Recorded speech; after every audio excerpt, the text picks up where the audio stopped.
Why be easy when you can just die?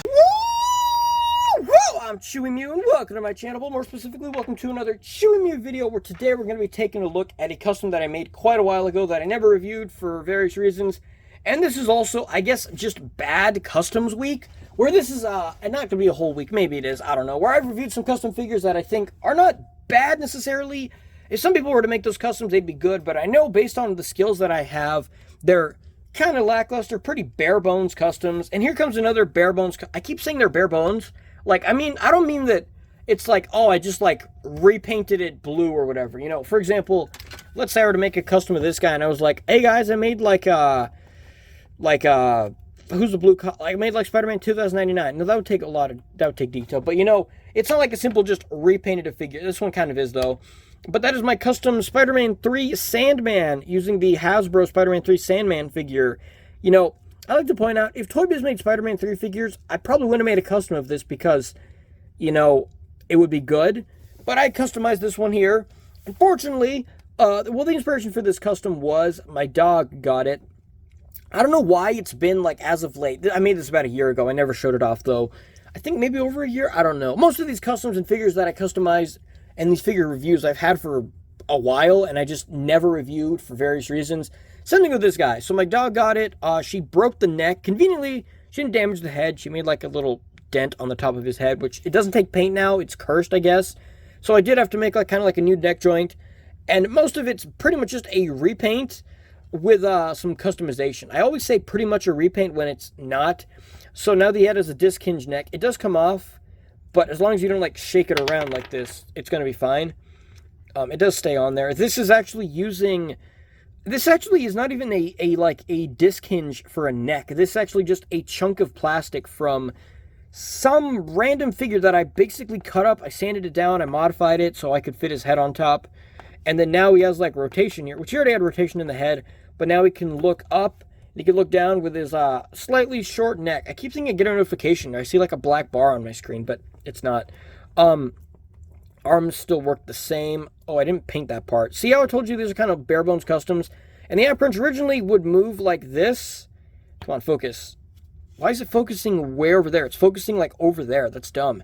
So now the ab crunch goes forward, or the ball joint torso goes all the way forward. It doesn't really go back much. If it does go back, it does come off, but if I were to put him in place, it goes back decently, and then he pivots side to side, and he rotates there as well. So he does have better articulation in the torso and the neck. And the other articulation, oops, and this part does wiggle.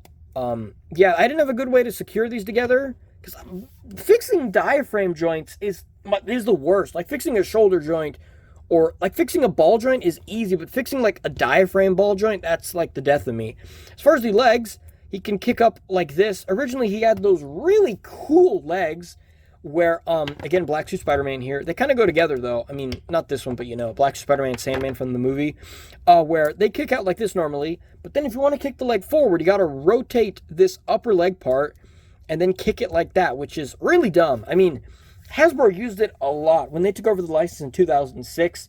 Starting in 2007, they used that until about even probably 2013 with like Big Time Letdown Spider-Man and those kind of figures. So they used it for a long time. Toy Biz invented that, which it's stupid. Like, it's really dumb. It's really bad. So I managed to get rid of it in a process that is difficult to explain. Basically, I just added a bunch of clay and dried paint and plastic and stuff in the pelvis. Basically, I had to redo everything inside the pelvis here. These are ball joint legs that came from some fodder figure. And I cut the legs here and I super glued them on. Because those original legs, they didn't even have a ball joint here. They just had, this was all one solid piece like this. So you didn't even have rotation. You could just kick the leg like this and then kick the leg like that. You couldn't even, he didn't even have a ball swivel. So that's stupid. But now he has the ball swivel and he can kick like this and stuff. He couldn't do the splits. He could maybe do, I don't know. I customized this so long ago, like the paint apps and everything, the neck, the diaphragm, that's all new. But, and new, I mean like a couple months ago, maybe a year ago. But this pelvis thing, I redid this in like 2012 or 13 maybe. I don't know. I did it quite a long time ago. And it was really loose and really bad. So when I went back, I redid it and stuff so it functions, you know, better. When I reviewed this figure originally, I think I already had these custom legs. But as far as like physical modifications to the figure, like as far as plastic, I did repaint it. I repainted the head sculpt because this head sculpt does look a lot like Thomas Hayden Church. And painting eyes is not my strong suit. But let's go with the hair first. So I just took a dark paint. It's a slightly different shade. So I painted these arms. And then after I painted these, I mixed this with a bit of a slight black and gray. So I painted it on so he has washed. The paint does not stick there. I guess it's cursed. So I painted this. His head was originally this kind of like orangish looking color. Not quite accurate. His hair is like kind of like a dirty blonde / brown kind of color. So I painted this in so he has some sort of wash. I got some on the ears, but you don't see it too much. And this joint does not take paint at all, but you don't see it too much anyway, so that's kind of okay. This part comes off, that's okay. And then the face, I repainted it a skin color. Originally, I tried to drill a hole here for some reason, and it didn't work, and my dog bit it, so it's like bad combination. I might have gone through with a drill, I don't know, but you can't really... I painted the inside of the neck, so you don't see it, but his skin color was sort of an off color that it looked kind of like, you can tell that's supposed to be skin color, but it didn't look too good, so I repainted the head a different flesh tone, which is a bit better. The camera makes it look not as good. You know, it looks actually kind of good in the camera. Not quite as, like, crispy. In the camera, it looks a bit more faded. Painted the lip here like a pinkish color, which didn't look too good. Painted the eyebrows as well with the same color as the hair, and then I did the eyes. The reason I redid the face was because the sculpt does look like him, but the paint makes it look like Happy Meal toy quality. It doesn't look good, you know? It doesn't have sort of a human look to it. I don't know. Like, you see this guy here. Toy Biz also did paint faces really good. They painted it and they added a wash to his skin color, so it doesn't just look like a flat white figure. This skin color looks better than mine. Ideally, I could do this skin color on the face. Just making skin color, especially like white people's skin color with paint, acrylic paint it's really difficult. You either get it either looks like too white, like this kind of white, like too yellow, too pink. It's hard to get it just right. Too gray. It's hard to get that kind of color right. Or for like almost any skin color, it's hard to get it right unless they're like blue skin or whatever. As far as the arms, as far as the torso, I didn't repaint it. And some parts, like these parts, don't take paint. Like all the parts where there's scuffs and scratches. I got this when I was like 7 years old, so he has some damage to him anyway. But I didn't repaint that. That's my fault there. As far as the torso, I added like some wash to it, which didn't work the best anyway. It's like this torso piece. The torso piece, it's like it doesn't take paint good. The paint rubs off on these, which that's unfortunate, but that's also okay. Oh, it's 7 p.m. I didn't realize. And then the arms, like I said, I painted these brown. I used the method where you paint the whole arm brown and then you wipe it off with a paper towel before it dries so it gets in the grooves. So it looks like he's got like 2 or 3 tone sand. You can see it's like the brown in here. Then there's like this sort of like yellowish, golden yellow kind of color. Then there's like a paler color. His face was close to this color. Like his shoulder, his elbow here. Or not the elbow, this part of the arm. It looked like that color, and that didn't look too good, you know? And then this mace ball, I added multiple colors here, and it looks fine. As far as the legs go, I didn't repaint the belt. I did touch up the silver a bit. The paint is chipping off here. That's just, unfortunately, the material I guess Hasbro used. Because the arms, the head, and the legs, the paint doesn't rub off, but here on the other parts it does.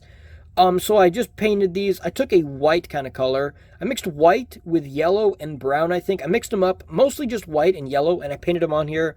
And it gives his pants a sort of dusty look, or just a sort of like worn out, faded look. I didn't repaint the shoes, which I was thinking about doing, but I just didn't in the end.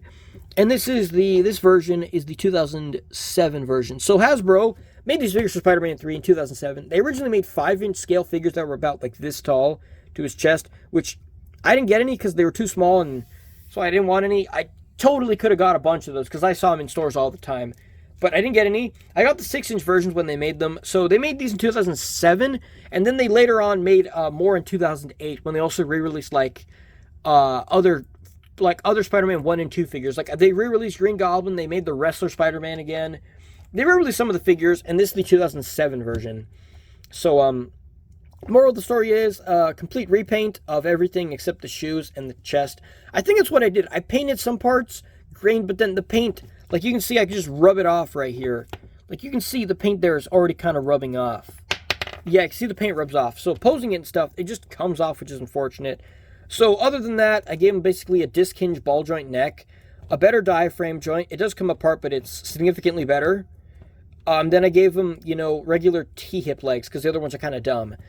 And then obviously repaint. The repaint, definitely, even if I didn't modify articulation and I left it just vanilla articulation, all these paint apps I did would look good. I feel like this is what Toy Biz would do with paint apps.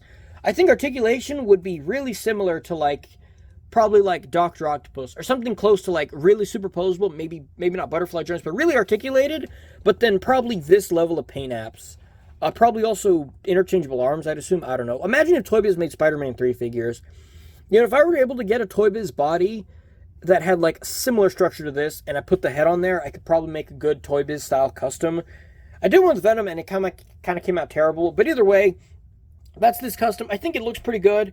Let me think about this custom, and I'll see you guys in the next review. Also, if the torso and the head didn't fall off, there would be no problems with it. But anyway, that's all for this video. I will see you guys in the next review. Wow.